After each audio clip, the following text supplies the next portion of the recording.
भाई किसी मित्र ने पूछा है कि माइंडफुलनेस और अलर्टनेस में क्या फ़र्क है? तो मेरे ख़्याल से हम इस एंगल से बात करेंगे कि साधना के दृष्टिकोण से अ, इन शब्दों का कौन-सा अर्थ हमारे लिए यूज़फुल है।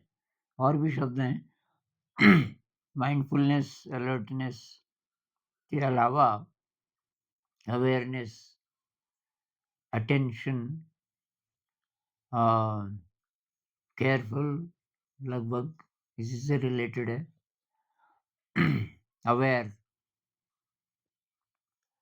तो बात इतनी है कि कुछ भी काम करते हुए हमें अपना होश रहे, मुख्य बात ये है। अ, अब अपना होश रहे के अलग-अलग लेवल्स हो सकते हैं। डिपेंड करता है कि आप आपकी साधना कितनी गहरी है। तो कुछ लोग इसका मतलब ये लेते हैं कि भई आपको अपनी साँस का पता रहना चाहिए कुछ भी काम करते हुए। ये भी एक ध्यान विधि है कि साँस का आपको तो be aware of your breath, be mindful of your breath. कोई भी शब्द यूज़ कर लो, कोई फ़र्क नहीं पड़ता। मतलब आपको अपनी साँस महसूस हो रही है, तो अपना होश है काफ़ी हद तक। कुछ लोग शरीर को शामिल करते हैं, तो शरीर का पोस्चर काम कर रहे हो, तो शरीर की मांसपेशियाँ, उसकी अवेयरनेस और एक जनरल पूरे ही शरीर की अवेयरनेस, बॉडी अवेयरनेस जिसको बोलते हैं। तो ये हो गया। कुछ लोग ज़्यादा मन की बात करते हैं, कृष्णमूर्ति जैसे कि भई मन की अवेयरनेस, मन में क्या चल रहा है। और कुछ संत गुरजेफ जैसे वो बॉडी अवेयरनेस की बात करते हैं। एक और शब्द है उनका सेल्फ रिमेम्बरेंस। बात वही है, सजगता। अब जिसको हम अटेंशन कहते हैं ना, ध्यान या अलर्टनेस कह लो, वो बाहरी प्रेशर से भी हो सकता है। तो वो दूसरे प्रकार की चीज़ है, जैसे कि अ, अंधेरा-अंधेरा है, आप रास्ते पे चल रहे हो, अचानक आपने देखा कोबरा साँप है। तो आप एकदम अलर्ट, पता नहीं क्या सोच रहे थे, आप आराम-आराम से चल रहे थे, दृश्य को देख नहीं रहे थे।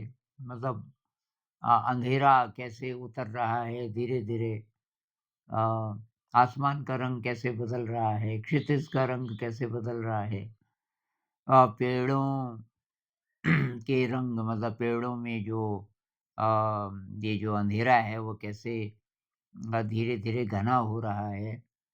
इस सब की तरफ आपका ध्यान नहीं था क्योंकि आप कुछ सोच रहे थे। अचानक रास्ते में जब कोबरा साँप देखा, एकदम झर से पूरे शरीर में भी कुछ होता है। तो क्विक बॉडी अवेयरनेस, अगर आप ध्यान वाले होंगे तो आपको ज़्यादा महसूस होगा। तो आप एकदम अलर्ट हो गए, लेकिन वो तो इस प्रेशर के कारण हुए, भारी प्रेशर के कारण। फिर आपने ध्यान से देखा कि अरे! ये तो लकड़ी है। एक लकड़ी है, बिल्कुल कोबरा ही जैसा लग रहा था थोड़ी दूर से। तो रिलीव्ड हो गए थोड़ा-सा, लेकिन वो जो लहर है डर की, जो कि अभी रोमांच में बदल गई, वो डर भी फिर अच्छा लगता है बाद में।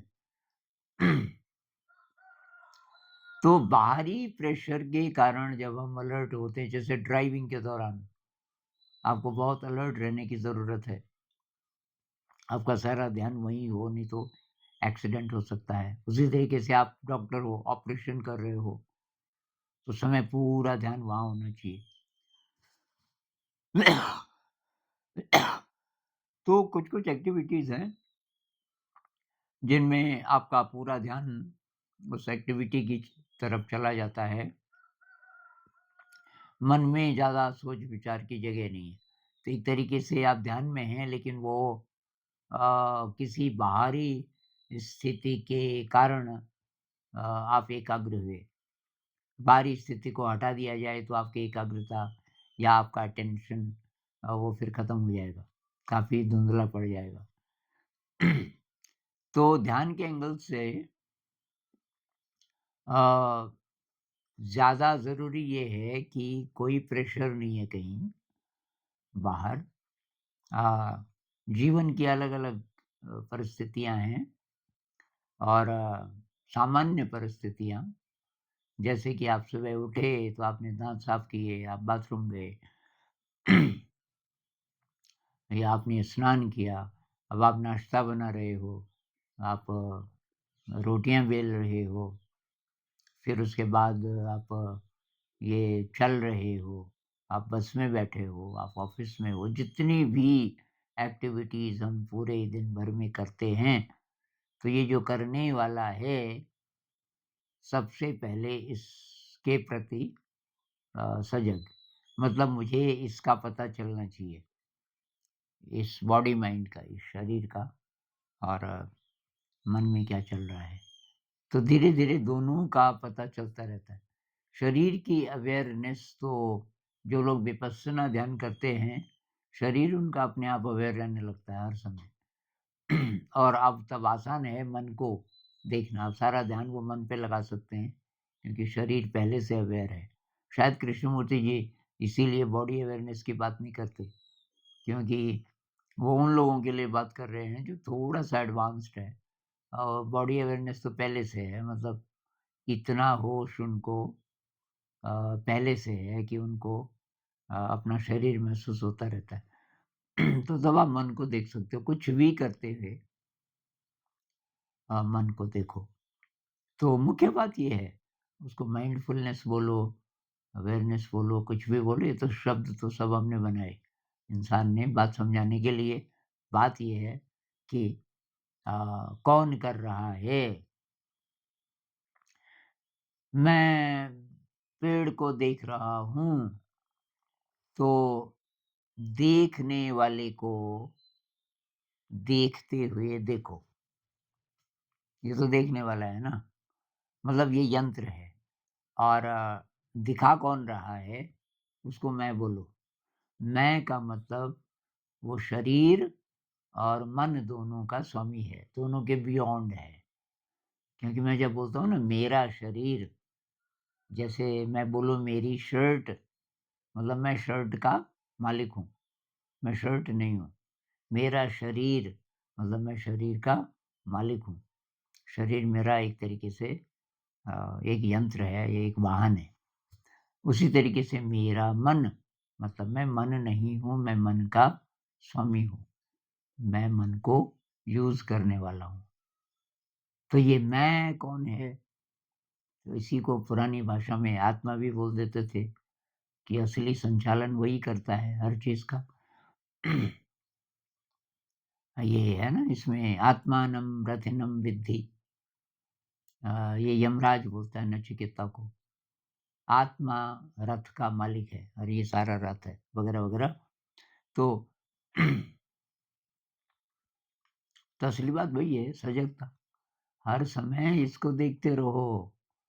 अ, इस शरीर को महसूस करते रहो और मन में क्या चल रहा है, उसको महसूस करते रहो और महसूस करने और न करने में सारा अंतर है। पता होने और न होने में बहुत बड़ा अंतर है। मैंने किसी को बोला कि मैंने कहा भई ये साँस महसूस करो, बहुत टेंशन में रहता था। तो कहने लगा साँस को क्या महसूस करना, वो तो चल ही रही है। अरे मैंने कहा चल तो रही है, कितनी साँसें महसूस हो रही है लगातार? 5 भी हो रही है कि नहीं? साँस अंदर जा रही है, बाहर निकल रही है। तो बहुत से लोगों को लगता ही नहीं कि कोई अंतर है, कि साँस को महसूस कर भी लेंगे तो क्या हो जाएगा? बहुत अंतर है भाई। ये वैसे ही है जैसे आप मेले में जा रहे हो, आप छोटे बच्चे हो 7-8 साल के और मेले में जा रहे हो, उस मेले में चरखी भी है, उसमें तरह-तरह की खाने की चीज़ें भी हैं और लेकिन आप अपनी जेबों में हाथ डालते हो, एक पैसा नहीं है। एक स्थिति ये। अब हुआ क्या था कि मम्मी ने पैसे तो दिए, सर्दियों का टाइम था, कोट भी पहनाया बच्चे को, कोट के अंदर एक जेब थी, वहाँ पैसे डाले पर बच्चे को बताते भूल गई कि बेटा ये 5-5 सौ के 2 नोट हैं अंदर की जेब में। अब उसको वो बार-बार की जेबों में हाथ डालता है, दूसरे बच्चे दिखा रहे हैं, कोई ₹100 का नोट दिखा रहा है, कोई कोई ₹10 का नोट दिखा रहा है, मेरी मम्मी ने दिया और चरखी में चरखी खेलूँगा मैं तो। अब आप उदास हो, एकदम उदास। एक स्थिति, आपके पास पैसे हैं, लेकिन आपको पता नहीं है। दूसरी स्थिति कि आपको पता है कि मम्मी ने पैसे रखे हैं, तो जब और बच्चे दिखा रहे हैं पैसे, आप मुस्कुरा रहे हैं, ये तो 100-200 दिखा रहे हैं, मेरे पास तो 1000 हैं। आप अभी बोल नहीं रहे, पर आप मुस्कुरा रहे हो कि मेरे पास तो बहुत रुपए हैं। ये दूसरी स्थिति। ऐसे ही ये जो ज़िंदगी का मेला है ना, इसमें हम गरीब महसूस करते हैं, जब हमें अपनी दौलत का पता नहीं होता। क्या ध्यान से अपनी दौलत का पता चलना शुरू होता है? भई ध्यान से ही होता है और आप कुछ भी कर लो, आप गरीब रहोगे। आप बाहर से कितना पैसा कमा लो, अरबों, खरबों, आपकी गरीबी जाएगी नहीं। आपको विश्वास नहीं है अगर तो पूछ लो उनको जिनके पास हैं बहुत सारे रुपए। तृष्णा खत्म हो गई, डिज़ायर खत्म हो गई, वो ईमानदार होंगे तो नहीं। अभी और चाहिए और चाहिए।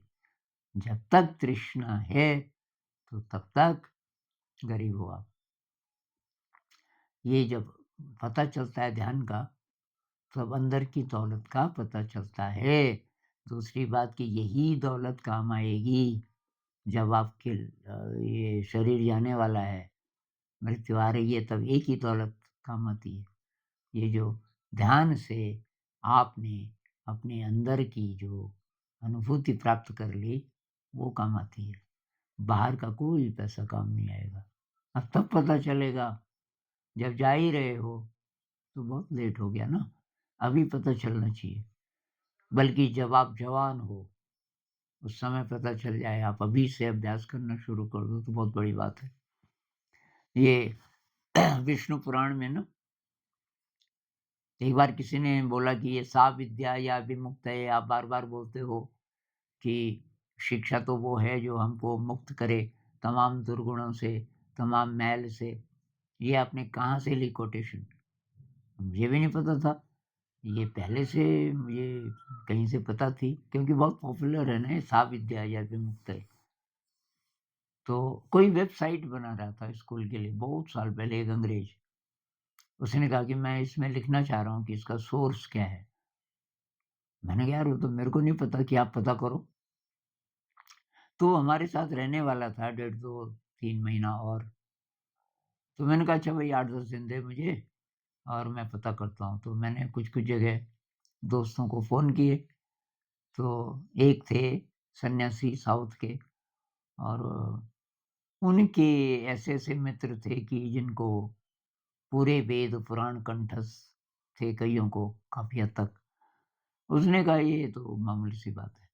1 महीने बाद उसने बताया कि एक बात पता चली आनंद जी कि ये किसी उपनिषद में नहीं है। मैंने कहा फिर? कि ये वेदों में भी नहीं है। अरे मैंने कहा तो कहाँ है? कि पुराण में हो सकता है। तो पुराण का एक एक्सपर्ट किसी ने बताया ऋषिकेश में। अब मैं उधर ही जा रहा हूँ, मैं उसको मिलूँगा।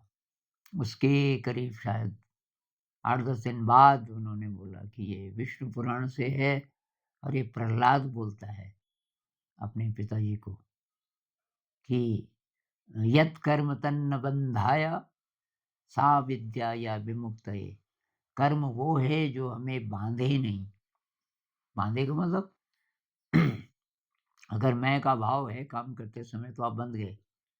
कर्म बंधन इसी को तो कहते हैं ना। अगर आपने मान लिया कि मैंने किया, तो उसका रिज़ल्ट फिर आप आपके खाते में आ गया। तो आपका अहंकार बढ़ा या जो भी हुआ, मैं का भाव और ज़्यादा मज़बूत हो गया। जबकि मैं मतलब अहंकार। तो वहाँ से ये लिया गया। फिर अब मैं ये ग्रंथ वग़ैरह पढ़ने का कभी पहले मन किया नहीं, और अभी तो मैं पढ़ नहीं पाता, पर कोई कहानी टाइप हो तो ज़रा-ज़रा पढ़ भी लेता हूँ। तो कहानी थी हिरण्यकश्यप की, प्रहलाद की कहानी बचपन से सुनी थी। तो मैंने कहा अच्छा, ये ऐसे बोलता है प्रहलाद, तो देखते हैं और क्या-क्या बोलता है। तो बाद में जब प्रहलाद के खिलाफ जो वो कोशिश करते हैं उसको मारने की, सब फ़ेल हो जाता है। तो एक जगह वो उनसे बात कर रहा है, बच्चों से, दैत्य कुमारों से। उनका दैत्यों का वंश था ना, पिताजी दैत्य थे। तो उनके जो रिश्तेदार वगैरह रहे होंगे, छोटे-छोटे बच्चे, उन बच्चों को बोलता है कि ये समय है ध्यान का, बचपन। बचपन से अगर आप ध्यान सीख गए, तो तब जैसे-जैसे उम्र बढ़ती जाएगी, आपका ध्यान गहरा होता जाएगा। तो वही बात है भई, आप जिस भी उम्र के हो, ध्यान शुरू कर दो, और ये जो शब्दों में ज़्यादा उलझो मत। ये माइंडफुलनेस और अवेयरनेस और अटेंशन, और ये कई लोग ना, कोई-कोई कृष्णमूर्ति जी को भी पढ़ने वाले, ऑब्जर्वर और ऑब्जर्व्ड, थॉट इज़ टाइम, ऐसे-ऐसे फ्रेजेज़ में इतने उलझ जाते हैं और ध्यान करते नहीं। भई ध्यान करो, ये किसने क्या बोला, क्या सोच के बोला, वो सब छोड़ो। ये जो है, ये है असली हमारे पास जो चीज़ है, जिसके माध्यम से हम ये आगे बढ़ सकते हैं, वाहन यही है। यात्रा बहुत दुर्गम है, पर हमारे पास ये वाहन है, और इसकी मदद से हम आगे बढ़ सकते हैं। नमस्कार।